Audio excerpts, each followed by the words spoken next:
जय जगन्नाथ सांग मैंने आज आम तृप्ति महिला डिग्री कॉलेज तरफ सरकार द्वारा घोषणा कर सफाई कार्यक्रम में अंशग्रहण कर आम सब पिला माने एक गाड़ी रे रक्ततीर्थ इरम अभिमुखे यात्रा समय रास्तार गला बेले लवण तीर्थ चूड़ामणि पड़ा ଯେଉଁଠାକୁ ଗାନ୍ଧୀଜୀ ଲବଣ ସତ୍ୟାଗ୍ରହ ସମୟରେ ଲୁଣ ମାରିବାକୁ ଆସିଥିଲେ। ଆଉ ଆମେ ଗଲାବେଳେ ସେଠାରେ ଅନେକ ବୋଟ୍ କୂଳରେ ଲାଗିଥିବାର ଦେଖିଲୁ, ଯାହାକି ଆପଣମାନେ ଭିଡ଼ିଓରେ ଦେଖିପାରୁଥିବେ। ରାସ୍ତାରେ ମଜାମସ୍ତି କରି କରି ଆମେମାନେ ପହଞ୍ଚିଗଲୁ ଶହୀଦ ପୀଠ ଇରମରେ, ଯେଉଁଠାରେ କି ଆମର ଅନେକ ମହାପୁରୁଷମାନଙ୍କ ସମେତ ଇରମ ଅଞ୍ଚଳର ବିଭିନ୍ନ ସ୍ଥାନରୁ କିଛି ଦେଶପ୍ରେମୀ ମଧ୍ୟ ଶହୀଦ ହୋଇଥିଲେ, ଯେଉଁମାନଙ୍କ ନାମ ଶହୀଦ ସ୍ମୃତି ଫଳକରେ ଲେଖାଯାଇଛି, ଆପଣମାନେ ଦେଖିପାରୁଥିବେ।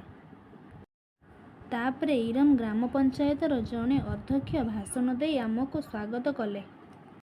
ତାପରେ ଆମେମାନେ ପହଁରା ଝୁଡ଼ି ଧରି ବାହାରିଗଲୁ ଆମମାନଙ୍କ ସଫେଇ କାର୍ଯ୍ୟରେ। ସଫେଇ କରିସାରିବା ପରେ ଆମର ପିଲାମାନେ ଶହୀଦମାନଙ୍କ ସ୍ମୃତିରେ ଏକ ଗୀତ ଗାଇବା ସହ ଜାତିର ପିତା ମହାତ୍ମା ଗାନ୍ଧୀଙ୍କ ଭୂମିକାରେ ଅଭିନୟ କରି ଲୋକମାନଙ୍କୁ ଆଉଥରେ ପୁରୁଣା ସ୍ମୃତିକୁ ମନେ ପକାଇବା ସହ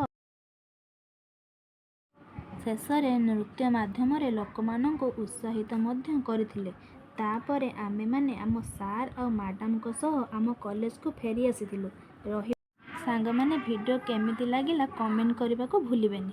ଜୟ ଜଗନ୍ନାଥ। ଯଦି ଆମ ଭିଡ଼ିଓ ଆପଣମାନଙ୍କୁ ଭଲ ଲାଗିଥିବ ତାହେଲେ ଆମର ସବୁ ଭିଡ଼ିଓ ଦେଖିବା ପାଇଁ ଆମ ଚ୍ୟାନେଲକୁ ସବସ୍କ୍ରାଇବ୍ କରିଦିଅନ୍ତୁ।